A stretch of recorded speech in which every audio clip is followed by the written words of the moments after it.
ನಮಸ್ತೆ ಟಿವಿ 20 ಕನ್ನಡ ವಾಹಿನಿಗೆ ಸ್ವಾಗತ. ಸವದತ್ತಿ ಯಲ್ಲಮ್ಮ ದೇವಸ್ಥಾನಕ್ಕೆ ಬರುವ ಭಕ್ತರಿಗೆ ಅಗತ್ಯ ಮೂಲ ಸೌಲಭ್ಯ ಒದಗಿಸಲು ಯೋಜನೆ ರೂಪಿಸಲಾಗಿದೆ. ದೇವಸ್ಥಾನದ ಅಭಿವೃದ್ಧಿಪಡಿಸಲು 200 ಕೋಟಿ ಮಾಸ್ಟರ್ ಪ್ಲಾನ್ ರೂಪಿಸಲಾಗಿದೆ.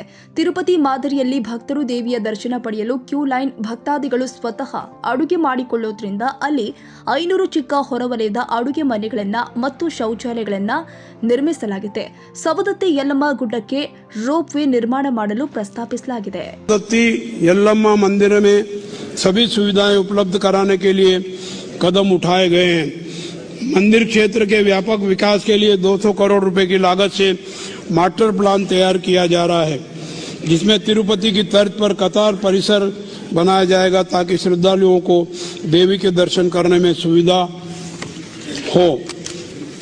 500 छोटे आउटडोर रसोई घर बनाए जाएंगे ताकि श्रद्धालु खुद खाना बना सके और पर्याप्त शौचालय बनाए जाएंगे.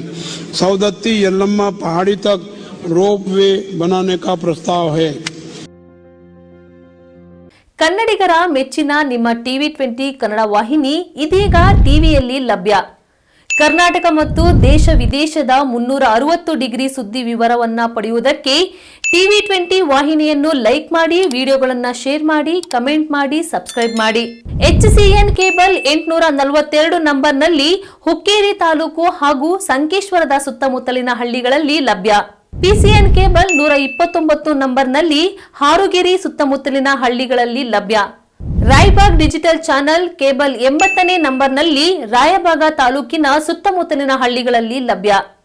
UDCN ಕೇಬಲ್ ನೆಟ್ವರ್ಕ್ ಉಗಾರ ಸುತ್ತಮುತ್ತಲಿನ ಹಳ್ಳಿಗಳಲ್ಲಿ ನಿಮ್ಮ ಟಿವಿ 20 ಕನ್ನಡ ವಾಹಿನಿಯೂ ಲಭ್ಯ.